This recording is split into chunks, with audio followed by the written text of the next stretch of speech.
It's time once again, one round, all boxing. This is One Round with George. Ever since I was a kid and saw Sugar Ray Leonard fight, I've loved boxing. I was at HBO for 15 years as a feature producer, won a few sports Emmys. Not bad. I got to travel the world and tell the great stories of these fighters. Maybe something of a rooting interest in Alexander among the entire HBO Sports crew here, because Alexander's manager is former HBO Sports producer George Jakovic. I've managed a fighter, I've worked a fighter's corner, being as close to the action as you can get. My life has revolved around boxing. This week, September 17th, it is the trilogy between Canelo and Triple G. Golovkin is 40, he's fighting at 168 pounds, Father Time is not on his side. Canelo was just dominated by Dmitry Bivol, but Golovkin has everything going against him in this fight. But sometimes, especially in a rivalry fight, special fighters can reach down for something no one thinks is there. Tommy Hearns did it when he fought Sugar Ray Leonard the second time in 1989. Joe Frazier did it when he fought Muhammad Ali the third time in the Thrilla in Manila. Speaking about Canelo Alvarez, Canelo was asked about the upcoming fight between Dmitry Bivol and Gilberto Ramirez, and taking on Ramirez if he wins the fight. No, I don't want to fight with Mexican. I represent Mexico. I don't want to fight with Mexican. So now Canelo's not going to fight Mexicans. Just imagine if another fighter in boxing said the same type of thing. Someone like Deontay Wilder or Errol Spence.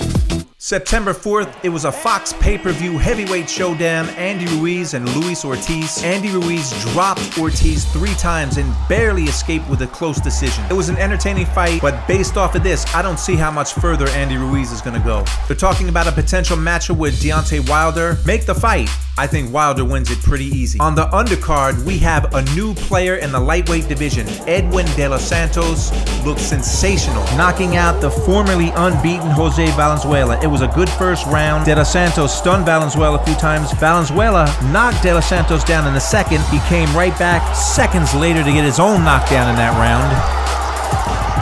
And in the third round, got the knockout. The lightweight division is one of boxing's best divisions. Now we have a new name in it.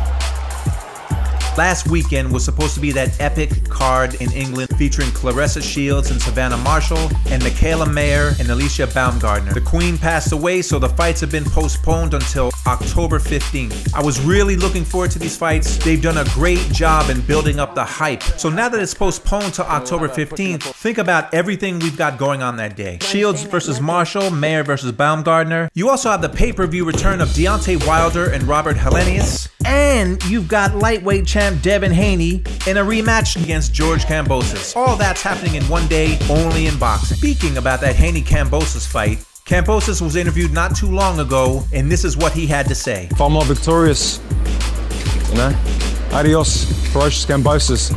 So former lightweight champ George Kambosos retires with a record of 20 wins, 2 losses. Not too long ago, the man that people say was the hardest puncher in heavyweight history, Ernie Schaefer's, passed away. I saw Schaefer's fight when I was a kid against Larry Holmes, where he came that close to becoming heavyweight champion of the world.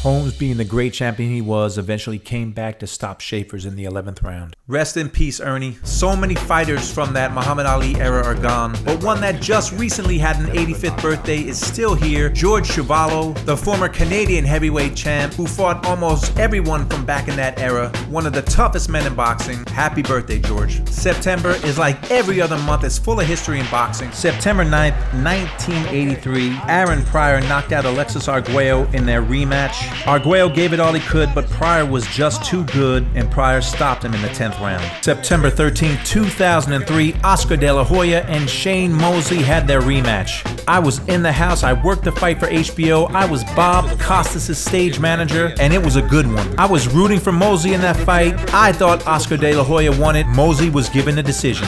September 16th, 1981, it was simply known as The Fight. Welterweight champions Sugar Ray Leonard and Thomas the Hitman Hearns faced off to unify the welterweight title. It was one of the best fights I had ever seen. The momentum went back and forth. Sugar Ray came in as the boxer, Hearns was the puncher. They switched roles. Thomas Hearns was winning the fight until Leonard caught him late and stopped him in the 14th round. And I know that it's a different era, But thinking about those two guys fighting had me thinking about a welterweight unification fight that can't seem to get made between Errol Spence and Terence Crawford. Just think about this. Back in 1981, Leonard and Hearns unified the only two belts out there. Leonard was 25 years old, Hearns was 22. They made the fight happen. Spence is 32, Crawford is 34. They're supposedly close to making it happen. They still haven't officially made the fight. That's the bell. This round is over. I am done. That exhilarating one round with me is over. Now you can go to my YouTube page. You can like the content, you can subscribe to the page, and there is more coming soon.